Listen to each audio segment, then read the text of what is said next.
Hello, you are listening to the Canary podcast on Before Magic. I'm Mahdi Gilbert, your host, and today I want to talk about a subject that just coincidentally popped up in my mind yesterday, and I thought it would make a great topic, and that topic is earning experience, paying for an education. And what I mean by that is paying with mistakes. When I was starting out in magic, I'll just tell you the story of how I got into doing magic professionally and some of the mistakes I made, because they were massive mistakes, and mistakes that I look back and I'm like, oh my goodness, how did I make these mistakes? So without going into my whole story, I had been doing magic for a few years, and I got the opportunity to present at a few conferences and conventions. My first convention was MagicCon. I wasn't, one of my friends told me, why don't you ask the Buck Twins if you can do a presentation? And I was super nervous. I had never done a presentation before in a room full of hundreds of people. But I knew that I brought value to that convention, and Dan and Dave Buck are good friends of mine, so I sent them an email. This is my idea, this is what I want to do, and I just sort of put a presentation together, and they said yes, and I went on stage. I was so nervous, but It was fun. I wonder if they still have that video. I would love to see that. I would love that for my records. I don't know if I would love to see it, but I would love it for my records. Fast forward. By the way, I was not paid for that. That was just a thing that I offered to do for free, and, that was my first time working. Fast forward. I got more and more opportunities to perform and work, and I started to do paid gigs. I started to get paid for doing magic, but I was very new, and I was very insecure, not very confident, and I didn't know how much to charge, and I would get myself into situations, and some of these stories that I'm going to tell are insane, and I'm not going to name certain names or places or dates just to protect different people in the story. This is not about the people. This is about me accepting bad deals. I think if you accept bad deals, it's not that you deserve it, but you have to live with those consequences. And this is about me accepting bad deals, what I call earning my education, paying for it through suffering. So I got approached by someone who I didn't know. This was a magician who I did not know, and they asked me to work their conference, and they told me that it was, all friends working for them. Nobody was getting paid. Could I come out? I would have a great time. And I had never talked to this person before. This person is a pretty big name in magic. And they were calling me out of the blue. I don't even know how they got my number. I think somebody gave them my number. But they were calling me out of the blue. I was nervous. I stuttered on the phone. I'm like, yeah, sure, yeah, I would love to come. And that is the first conversation that I had with them. And they said, great, we'll figure out the details, And they never contacted me again about it. The next I heard about that conference was I saw myself in one of the I saw myself in one of the magic periodicals, one of the magic magazines, my photo that I was headlining one of these conferences. And when I talked to them, oh gosh, you know what? I almost should. You know what? I won't. I was going to pull up my old emails and go through it, but I'll just go based on my memory. It's probably worse than my memory is, but here's the deal that I got. I was not I was not being flown there. I was not being transported there. There was no transportation provided for me. Usually when you work somewhere, people fly you out, they bring you. That was not offered for me. I was offered, when I asked for some money to help cover the price of transportation, they offered me $200, and they said that's the most they can give me. So $200, and I was naive, I was stupid. All my friends thought I was crazy because I talked to people, is this normal, is this normal?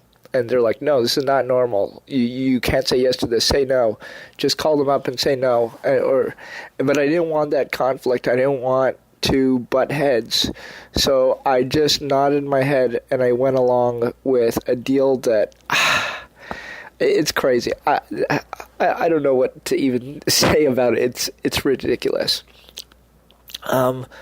So by the way, this conference, this event was in another country. So $200 did not even cover the flight. I couldn't afford to fly with $200. $200 does not pay for a lot when you're traveling from one country to another to work an event.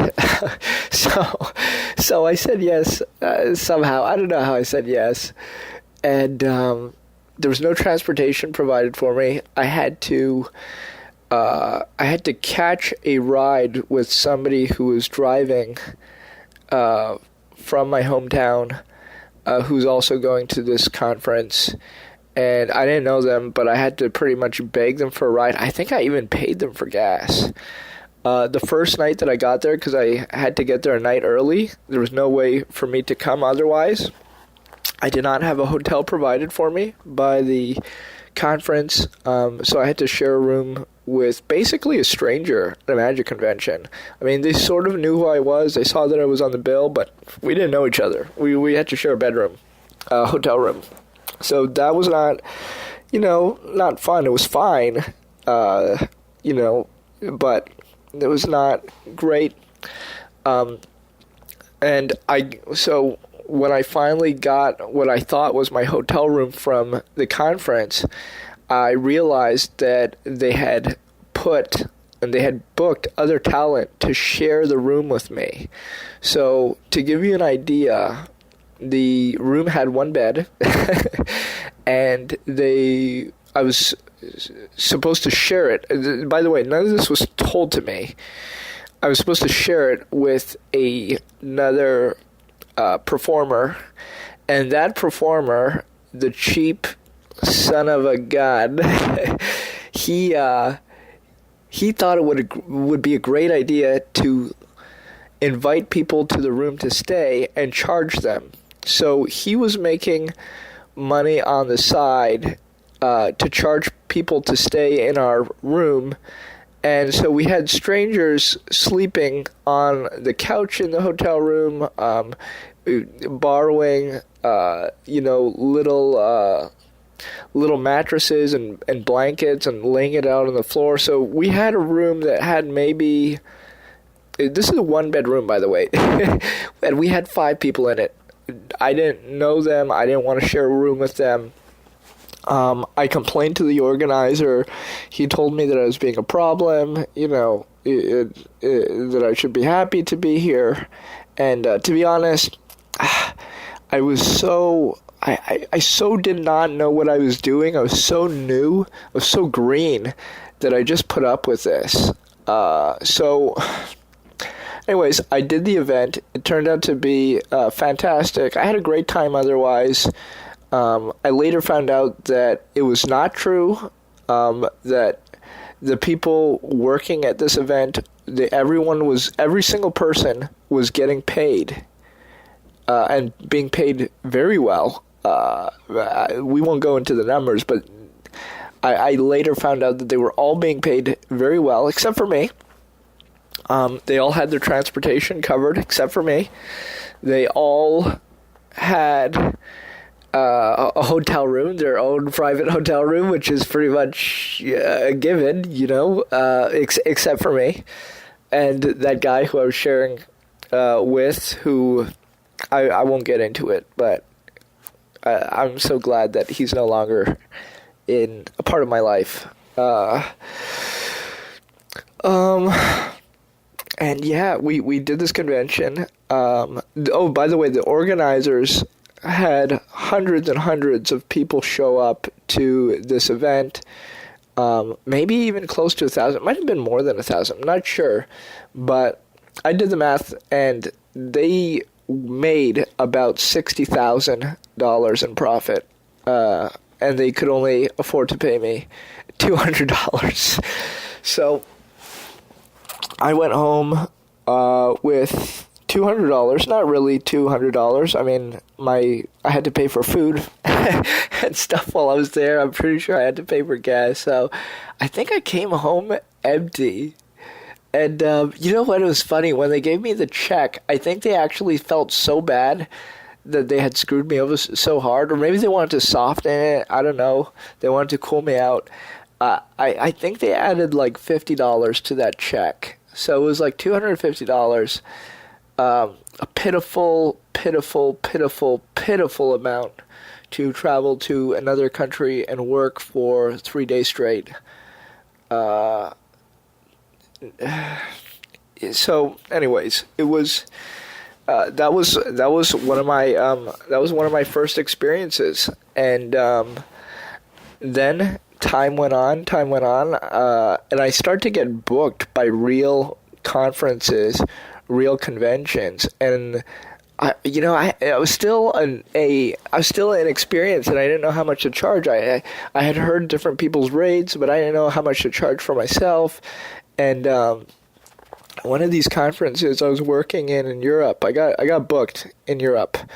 And, this is the process of me getting booked. The organizer contacted me, and he asked me, if I'd love to come. I said, yeah, that's great. Let me know what you can, provide in terms of a fee and so forth. And for that gig, I was actually, the offer was, to me, incredible. It was a few thousand euros. And I was shocked. I was like, what? I'm getting paid a few thousand euros to come and do this event for a weekend? And I'm being flown there. I'm being flown all the way from North America, flying to Europe, and going to this amazing hotel, which, by the way, had a sauna. My hotel room had a sauna. And again, I don't want to give names and stuff because I don't want this to be about other people. I want this to be about me and my failures, but this was me learning that, wow, I actually deserve to get paid, and people actually do have a budget, and this is the way it actually is supposed to work. And so I got paid more and more and more, and as I went on in magic and in life, the fee just kept going up like naturally. And it was quite amazing. And then, I'm sort of at a point right now where, and you have a lot of learning experiences. You learn what to accept and what not to accept. What I would suggest to everyone, and by the way, it works differently everywhere, but you should make a contract. And believe me, I hate contracts. I hate paperwork. I hate all that stuff. I mean, if I could, I would just get paid in cash for everything. Honestly, I'm not joking. I just would prefer that way. But this is not the right way to do it. And so write a contract. Write what your expectations are, your fee, what they're providing for you. Those details, what you expect from the organizer, and also what the organizer expects from you. Do they expect one show? Do they expect 20 shows? And I'm not over-exaggerating, by the way. I've worked sometimes like 25 shows in a weekend. So, this is not an over-exaggeration when I'm saying, 25 shows.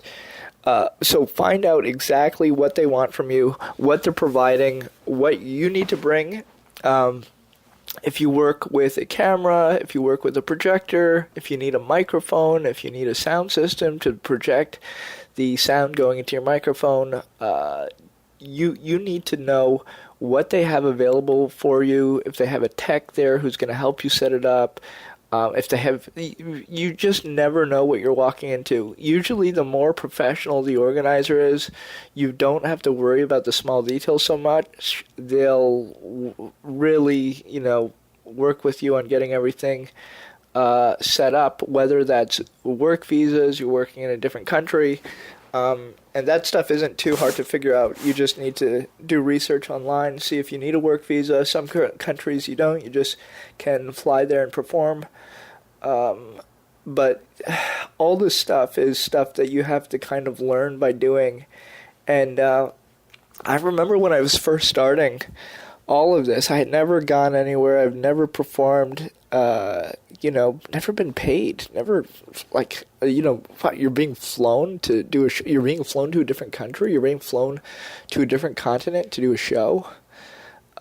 It's pretty wild stuff. But again, nobody taught me this. I sort of just learned everything by doing it. My God, I've made a ton of mistakes in terms of booking flights. I've lost money on flights. I've lost money on lost luggage. If you want to talk about flying with a show, do carry on. If we're going to talk about flights, do carry on if you can. Now, I know it's hard for some people, but if you can, fly only with carry-on, because the more that you fly, and I've flown quite a bit in my life, you will eventually have your luggage lost, and it's happened to me. And even if it's not lost, sometimes it's misplaced.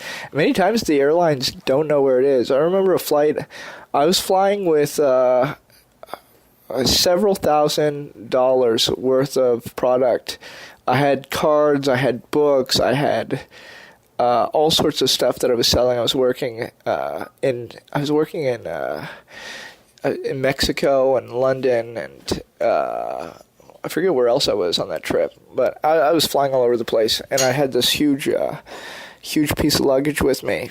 And part of my flight, when you fly to different countries, many times you have to switch airlines, and airlines don't all track luggage the same way. So when I was switching over from country to country, one of my flights, I missed one of my flights. It just so happened that I was held up by security.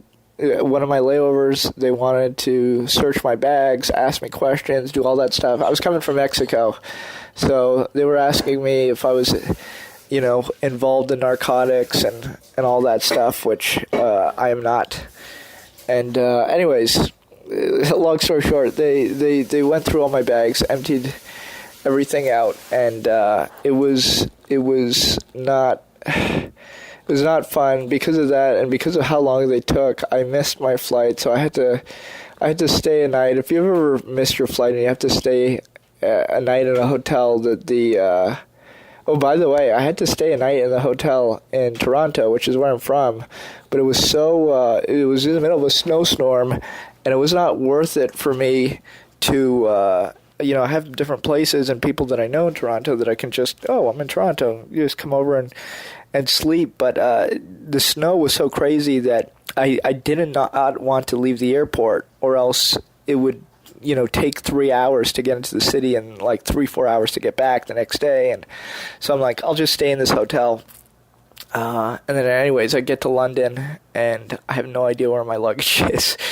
And it's like, I don't know, somehow miraculously I caught my luggage a little later on that trip. But the lesson for me was never fly with anything being put into, what do you call it? Not carry-on, the opposite of carry-on. anyways, never put anything in luggage that is not carry-on that you can't afford to lose. And I couldn't afford to lose that, because you work these magic conventions and you really need to, some of them pay very well. Some of them don't, but a lot of the money that you do make is in sales potentially, depending on what you have to sell. And so losing that luggage was not fun because I lost out on some money. But I will say you want to have a contract. Always start with a contract and talk, make it known what you want. Even something that sounds silly makes a big difference in long run. I forgot who it was. It might be Uri Geller. I'm not too sure. Somebody told me that they always include food in their contract. So what they explained to the organizer is, I don't want to spend a single dollar out of my pocket. I need to be picked up from the airport, brought to the hotel. I need all my meals covered. I need to be brought from place to place. And that all needs to be organized by you guys at your end. And depending on where you're going and how you want to do stuff, that might be appropriate to ask, because things can get very expensive. I once had to pay, and I've had to pay. I was working a conference. I had to pay $100 for the taxi to get to the airport in New York. And then I had to pay for my taxi to get from the airport where I was landing, which I think was, I don't know, somewhere in the middle of the States, to where I was working, and then again to go home. So I was only being paid, I forget how much I was being paid, but I remember that cut, like when you're spending, $100 on a ride to the airport, it can cost you a lot. And another time where I got caught with the taxi bill, which was crazy, and I was so angry because I didn't even know how much it was in that currency, but I had to pay it because you're in the taxi. The organizer of where I was working was supposed to arrange the transportation to and from the airport. That's what we had agreed on. The last second, he said, no, don't worry, just take a taxi. It's not going to be that expensive. I took a taxi to the airport. The airport was 2 hours away, and the taxi was ridiculous. I think the taxi almost cost me $200, and I was shocked when I got the bill because I couldn't understand the bill. I was in Europe, and it was a different currency, and I didn't know how much I was paying. Maybe the taxi scammed me. I don't know. But I know that's something that came out of my pocket that was supposed to be organized and provided for by the organizer. So anyways, these are all little things that you can ask for. It doesn't mean that you're always going to get it, but you can ask for it. And it's something that I do. I always ask, by the way, the transportation needs to be covered. If it can be organized by the place, it's even better, because I don't like to buy my own plane tickets. I prefer them to do all that stuff so that they know exactly when I'm coming and arrive and leaving. They can arrange everything around that.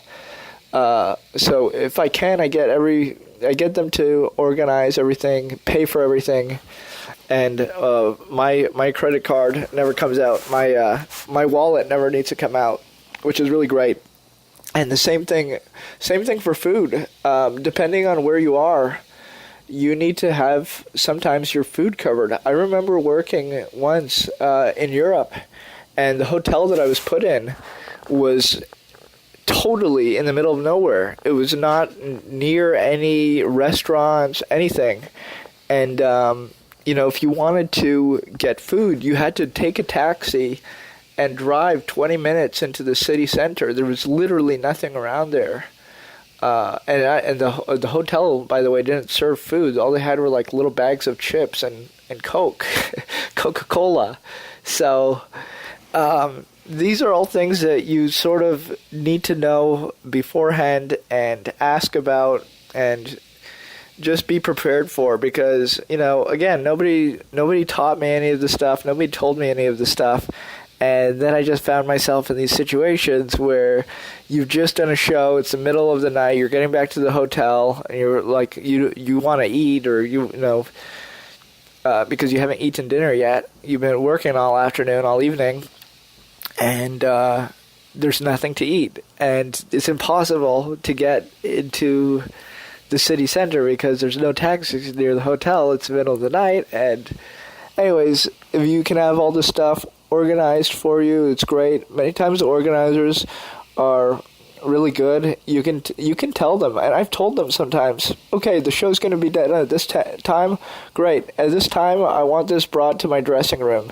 And you just tell them, a simple meal. Maybe they grab it from a restaurant nearby, whatever, and they just have it ready for you so that you don't have to get out of a show, or and all the restaurants are closed, the kitchens are closed. It's happened to me a ton of times where I've gotten out of places and everything around us is closed. There's nowhere to eat. There's nowhere to go. So it's like, and it sucks to have to do a show and then go to bed hungry, and you're tired, you're hungry. It's just the worst feeling. So, it's not a prima donna thing. This is not like a diva thing that you're just, I need this brought to my dressing room at this time. No, it's really not a big deal. If they're very well organized, they'll have people who can run errands, and it's just something that they'll know to get for you. And it honestly helps you out a lot, because when you're working, you want to be concentrating on the shows, on what you're doing. You don't want to be thinking about how you're gonna get to the hotel. Oh, how am I gonna bring all my props to the hotel?